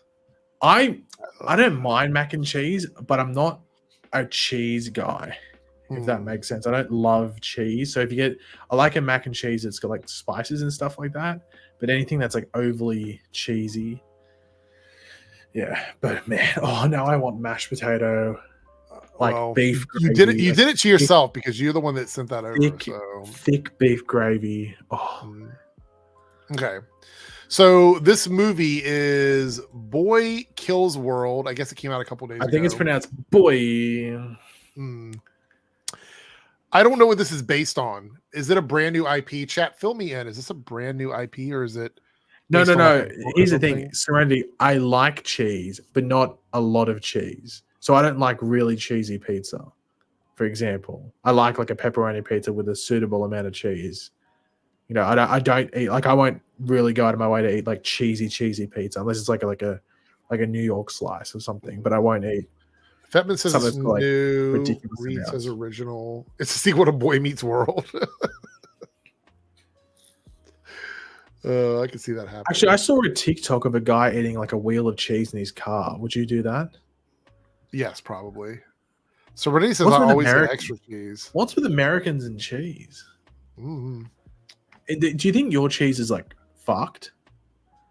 Well, I mean, we have a lot of international cheeses. I don't know. Yeah, like you've got like weird cheese where like the American cheese is gross. Like I hate the American slice. Like I thought you love that. Ones that come in the packages or whatever. No, I hate that. I thought you used to like you throw them up onto the roof on the ceiling and see how they come to take the down processed cheese. Look, some people love that shit. Some people like that like square processed stuff or whatever. I don't like that stuff. That's like my least favorite cheese. What about the cheese in a can? Squeeze cheese? I love squeeze cheese though. I knew you would. Such an American thing. I love squeeze cheese. My favorite cheese though is Baby Bell. You would love Baby that. Bell, the little round like in the wax things. The ones inside the wax. Yeah, those are my favorite cheeses. Honestly, trust you to love squeeze cheese. You know it's good. Provolone is amazing. All right, so let's watch this trailer and see what this is. I don't know anything about it, so.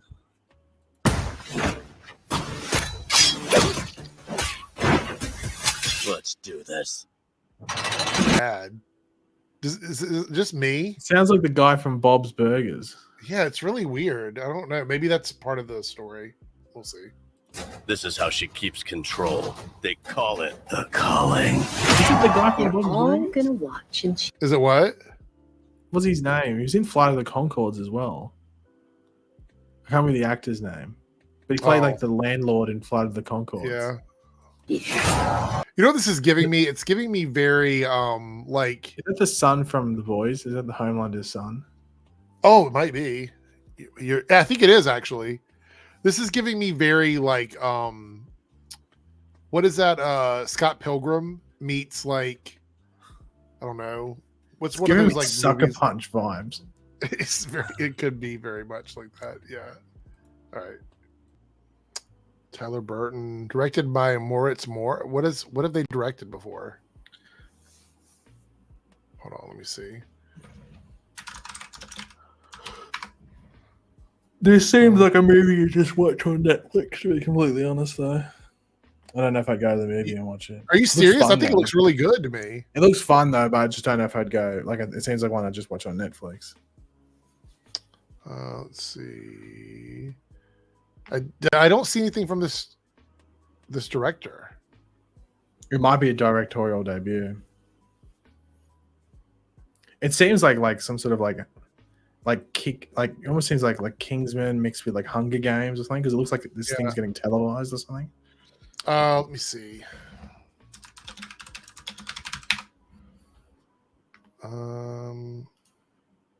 April 26th is the release date for it. Oh, okay.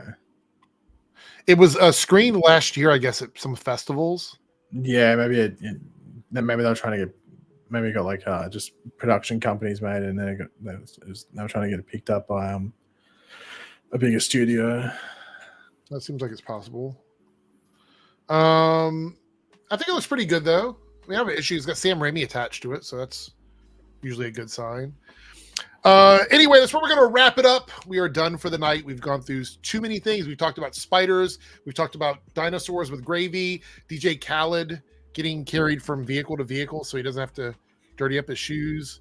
We've talked about rumors. We've talked about Grace Randolph. I think we talked about just about everything. There's not really nothing left. Here's the big question, Eric. Here's the big question. I've been saving it till the end of the stream. Okay, I'm going to list 3 names. 3 characters, might I say. Deadpool. That's the first. So remember that. Deadpool. The Terminator. Big Arnie's version. Okay. And John McClane.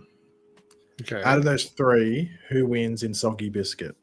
Okay, that's where we're ending the stream. Have a good night, everyone. Bye.